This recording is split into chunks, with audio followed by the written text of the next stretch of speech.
In order for us to continue to move forward with the race conversation, we have to be willing to see each other. We have to be willing to hear each other. But that's on all sides. And so it's not just on the sides of the people that are oppressed. I really believe we all need to listen to each other, because the people that are not oppressed need to hear that, hey, when you do this thing and when you say this thing and when you champion this thing, this is actually how it makes this group of people feel. Okay? And then we need to know, why do you feel this way? Why are you so passionate about this thing? Why do you care about these particular areas? Because let me tell you, over here, that's not even on our radar, and for example, because it still takes it back to politics, but you care about taxes and these people over here care about their loved ones being killed.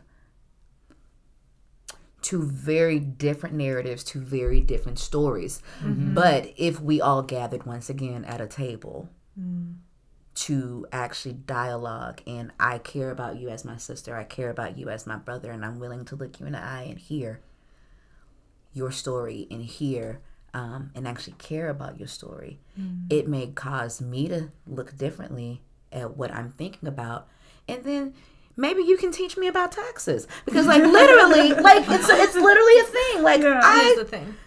Because taxes are not on my radar of things to actually care about, because I'm trying to stay alive. So while you harp on taxes, I'm like, that sounds real dumb to me. But however, I know it affects our livelihood in some way. So maybe you talk to me about what this is, and I can talk to you about this, and maybe we can meet somewhere in the middle. So I think churches being able to hear each other's stories and share why you have this belief about this thing would make me not think that you're completely insensitive and you don't have a heart when you're talking about taxes. Versus maybe you actually do care about me, but I don't know that you care about me because of the thing that you harp on. Yeah, and I mean, I think, gosh, there's so much I could talk about with this. I feel like, but I think that that's one of the biggest flaws with our current political system, is that we have this two-party thing where it's you are either on this party or you're on this party, and you must align with all the things that each of these parties believes in. So, for example, if you're more conservative and you're on the Republican side, and I know people who are much more conservative because of taxes. They're like, I'm an economics person, I'm into this, and I think that this is the way taxes should be done, or I think this is how involved the government should be in these things.